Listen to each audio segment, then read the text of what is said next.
안녕하세요. 오늘도 사연살롱을 찾아주셔서 감사합니다. 결혼한 지 1년 정도 된 새댁이에요.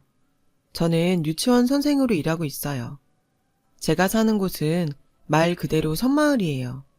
배를 타고 드나들어야 하고 유명한 관광지가 아니다 보니 생소한 곳이죠. 말이 유치원 선생님이지 그냥 낡은 건물에 취약전 어린 아이들을 모아놓고 한글과 숫자 정도를 가르치는 정도예요. 월급은 마을 이장님께서 주고 계시고요. 저한테 배운 아이들은 마을 초등학교에 들어가고 고학년이 되면 대부분의 부모들이 아이의 미래를 위해 섬을 떠나 육지로 가곤 해요. 예나 지금이나 우리나라 부모님들은 자식 교육이 최고의 지상 과제니까요. 저희 남편은 새벽에 배 타고 육지로 출근을 하고 퇴근 후 배를 타고 다시 섬으로 돌아와요. 사실 불편하다면 불편한 생활이죠. 일찍 일어나야 하고 퇴근이 늦어지면 배가 없어서 외박을 해야 하거든요. 그러다 보니 도시에 나와서 돈 벌고 살아야지 젊은 사람들이 왜 거기서 사냐는 말을 종종 듣곤 해요. 저희도 도시로 이주할 계획은 있어요. 아직은 시아버님이 이곳에 살고 계셔서 시아버님께서 돌아가시면 그때나 나가게 될 것 같아요. 저희 남편은 이 섬마을에서 태어났어요. 아버님 역시 이 마을 토박이고요. 아버님은 생선가게를 운영하시는데요. 마을의 고기잡이 배들과 교류하시며 함께 장사도 하시고 서로 돕고 사시죠. 아버님은 대학에 진학을 하시면서 이곳을 떠나셨다가 대학 졸업 직전에 시할아버지께서 돌아가시는 바람에 섬으로 돌아오게 되셨어요. 그때 시할아버님 가게를 물려받으셨죠. 그 덕에 동생들은 아버님께 가게를 떠맡기고 홀가분하게 육지로 나갔고요. 사실 아버님도 마음만 먹으면 언제든 가게를 팔고 육지로 나가실 수는 있어요. 하지만 아버님께서 가업에 대한 애정이 깊으셔서 그럴 마음이 없으시대요. 자신은 물론 형제들 모두 먹이고 입히고 공부까지 시켜준 가게라서 당신이 할 수 있는 데까지 지키고 싶으시다고요. 아버님은 졸업 직후 당시 연애 중이던 어머님과 결혼해 섬으로 돌아오셔서 장사를 시작하셨죠. 어머님께서는 처음에는 적응해보려고 많이 노력을 하셨다고 해요. 하지만 도시에서 살던 여대생이 이런 섬마을에서 생선 장사나 하며 산다는 게 어디 쉬운 일이겠어요. 다행히 두 분 사이는 나쁘지 않아서 남편을 출산하시고도 섬 생활에서 사셨지만 결국 적응을 못하셨고 남편이 5살이 되던 해 이혼을 하게 되셨죠.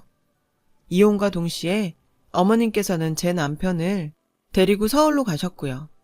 비록 이혼은 하셨지만 그래도 두 분은 부모로서 최선을 다하셨고 이혼 후에도 사이도 나쁘지 않았어요. 안 좋게 헤어진 게 아니었으니까요. 아버님은 주말마다 제 남편을 보러 서울로 가셨고 온 가족이 함께 시간을 보내셨대요. 그래서 남편은 자기는 이혼 가정에서 자란 것 같지도 않다고 말해요. 주말 부부나 다름없는 생활이었으니까요.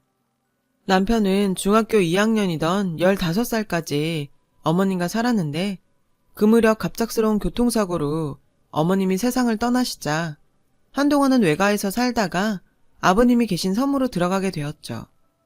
남편의 뜻에 따라 아들을 받아들이기는 하셨지만 처음엔 아버님이 많이 만류를 하셨대요. 아무래도 아이의 교육을 위해서는 섬보다는 도시가 나으니까요. 그때부터 남편의 섬 생활은 시작됐어요. 새벽에 일찍 일어나 육지에 있는 학교로 등교를 하고 수업이 끝나면 다시 섬으로 돌아오는 게 일상이 되었죠. 현재의 삶과 거의 비슷한 일상이었죠.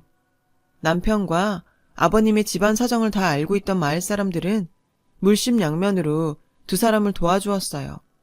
동네 고기잡이 아저씨들이 새벽마다 배로 남편의 등교를 도와주셨다더라고요. 고등학교에 가서는 아저씨들이 교대로 야자 시간에 맞춰서 남편을 데리고 오셨고요. 남편이 다시 육지로 나간 건 대학에 들어가면서였어요.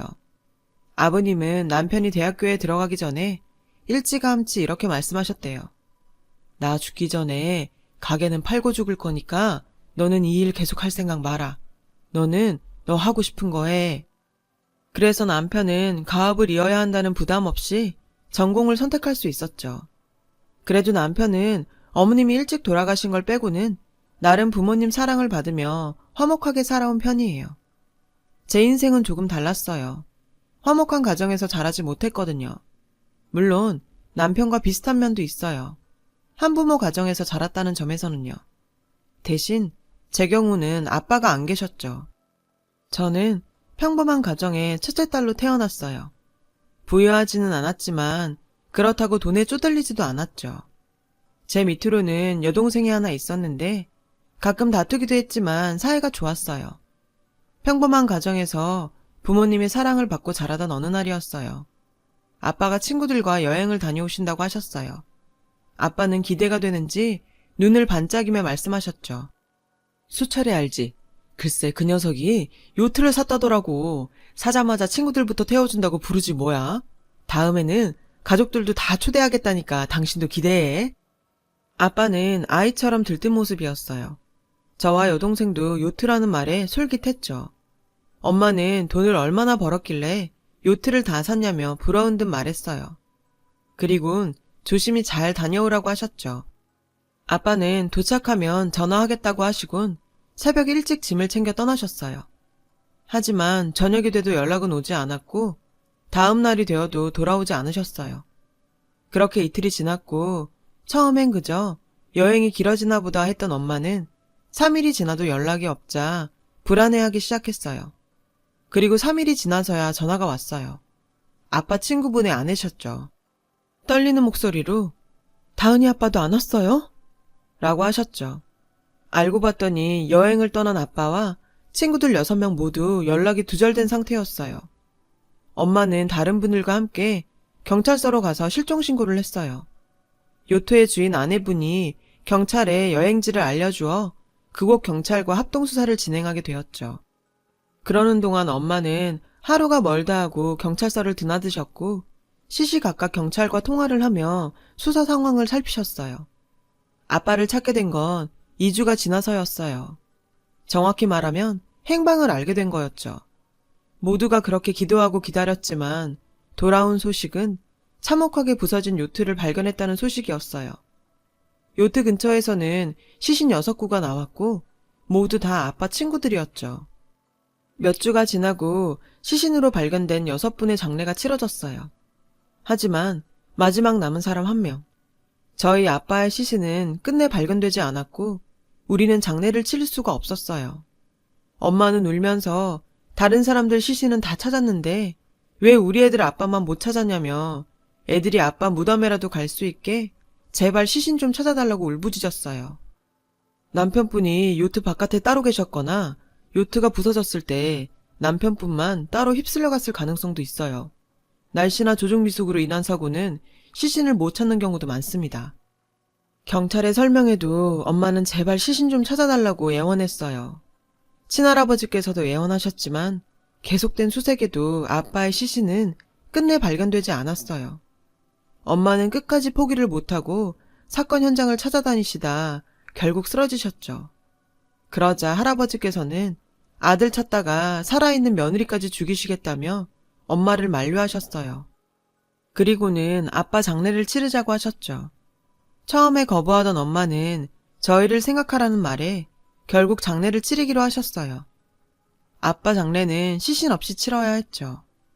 행복하던 우리 집은 아빠의 죽음으로 한순간에 불행하게 변해버렸어요. 아빠가 돌아가신 뒤 우리 집 사정은 전과는 많이 달라졌어요. 엄마 혼자 자매를 키워야 했으니까요.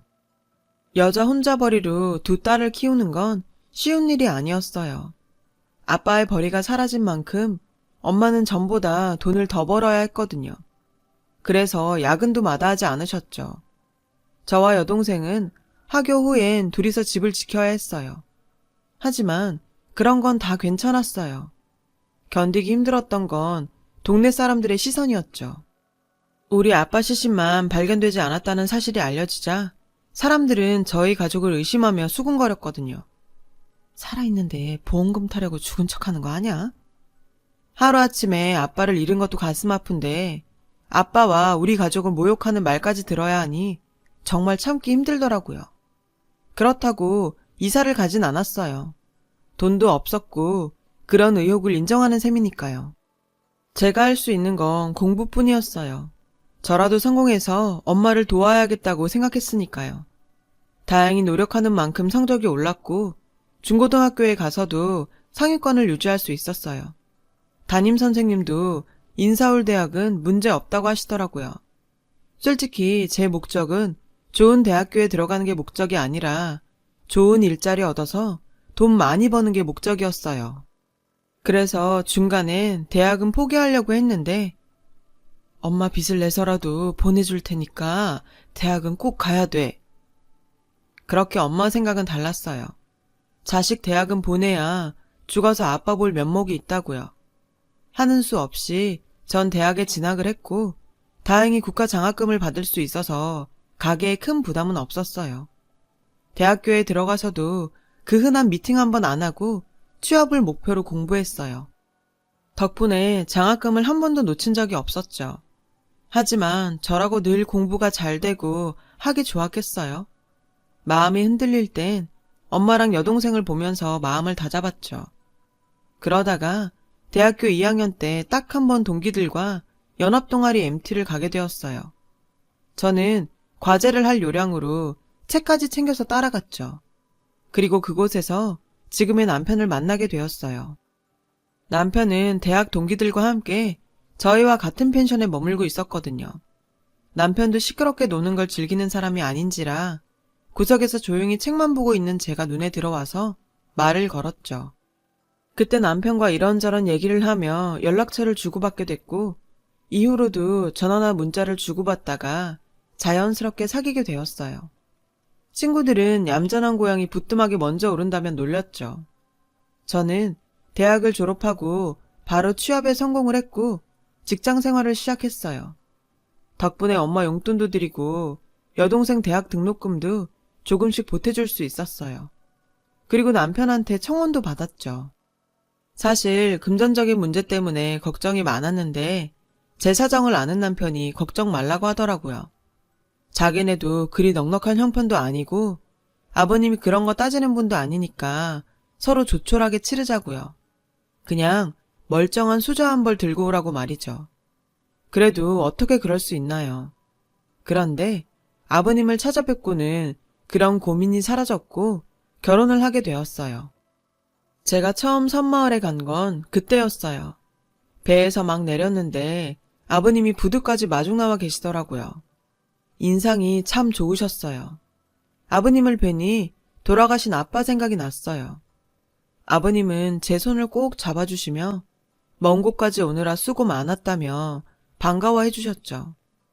아버님은 처음부터 저를 예뻐해 주시고 아껴 주셨어요. 도시 아가씨가 우리 아들 뭐 보고 반했나? 이렇게 예쁜 아가씨가 우리 집 며느리가 된다니 아주 기분이 좋아. 아무것도 필요 없으니까 결혼해서 둘이 행복하게만 살아요. 그거면 돼. 아버님이 따뜻한 말씀에 잔뜩 긴장했던 저는 그제야 마음을 놓을 수 있었어요. 그렇게 일주일 정도 섬에 머무르면서 저는 아버님과 많이 가까워졌어요. 그리고 일주일 뒤 돌아가는 날이 되었죠.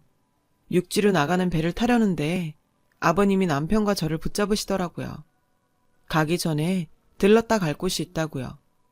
미신 같은 거지만 그래도 같이 가주면 좋겠어요. 저는 뭔데 저러시나 싶어 따라갔어요. 따라가 보니 섬마을 뒤쪽 구석진 곳에 위치한 작은 공터였어요. 인적이 드문 곳이었죠. 그런 곳에 널빤지가 장승처럼 꽂혀 있었죠. 남편은 널빤지 앞에 멈춰 섰어요. 그리고는 행복하게 잘 살게 해달라고 소원을 빌지 뭐예요. 그 모습이 귀엽기도 하고 웃겨서 남편에게 제가 물었어요.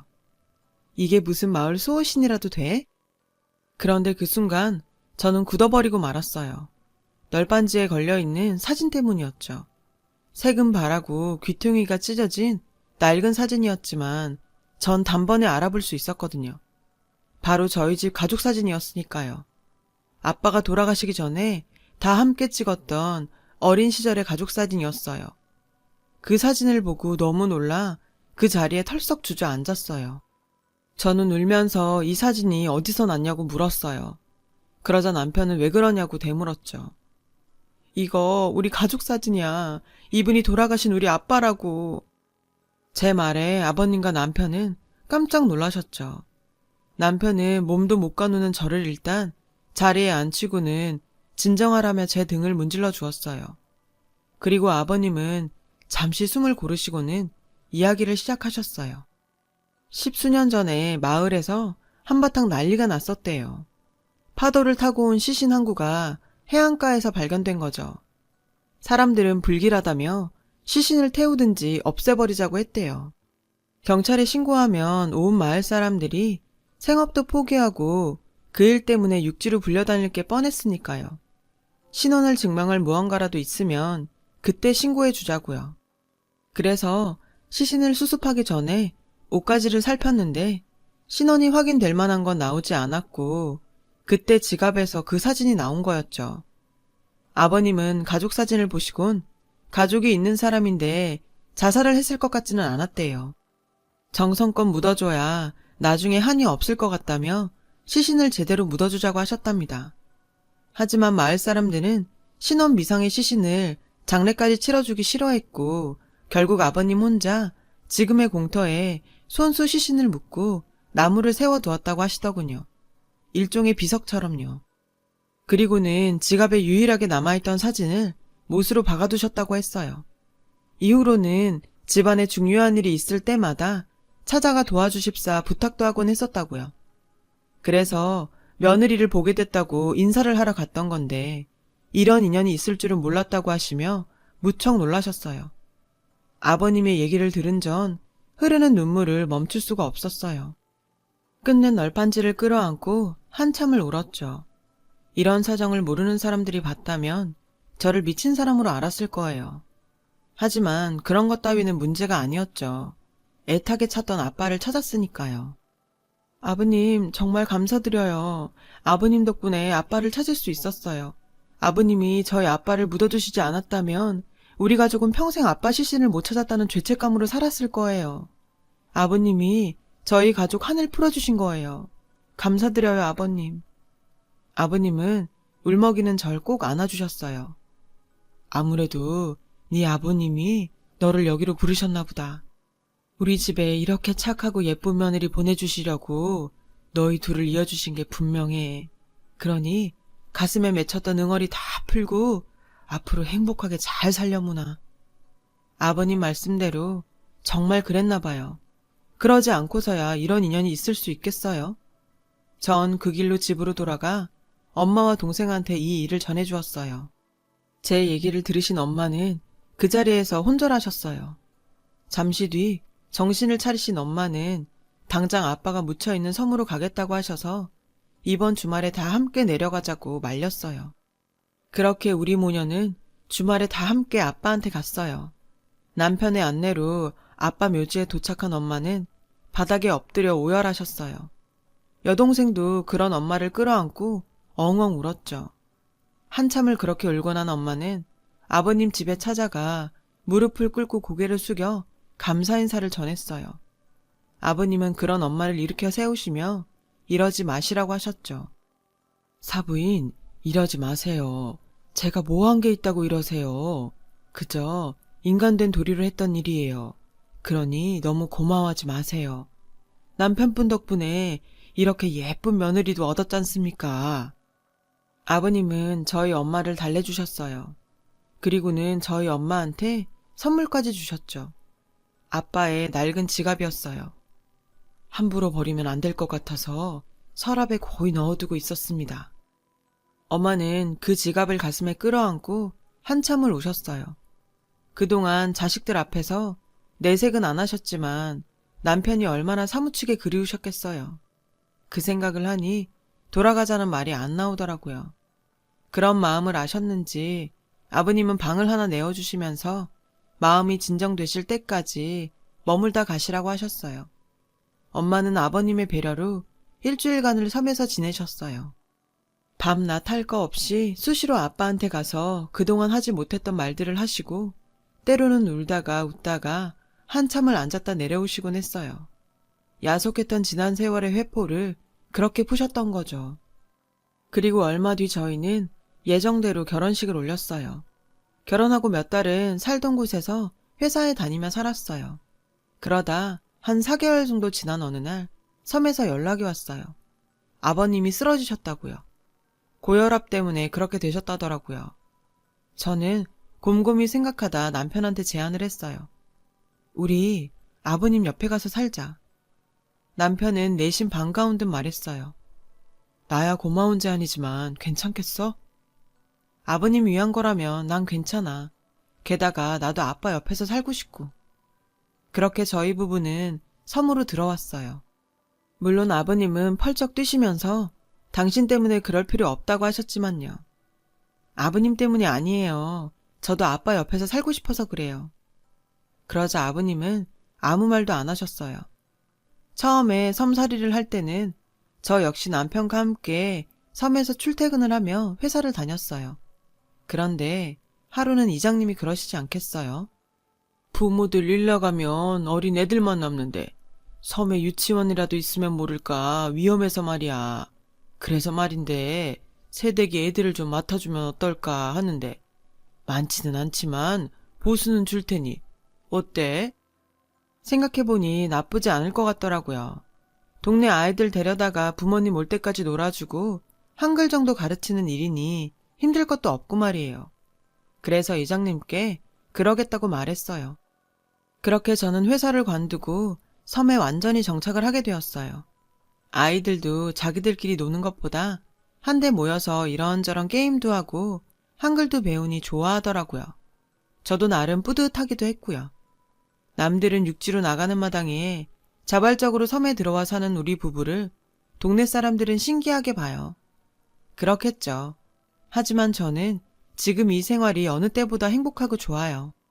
불편한 건 많지만 그래도 왠지 마음은 편하거든요.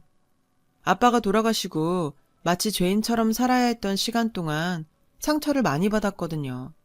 그런데 이곳에 내려와 살다 보니까 그간의 상처들이 하나도 아프지 않고 대수롭지 않게 느껴지더라고요.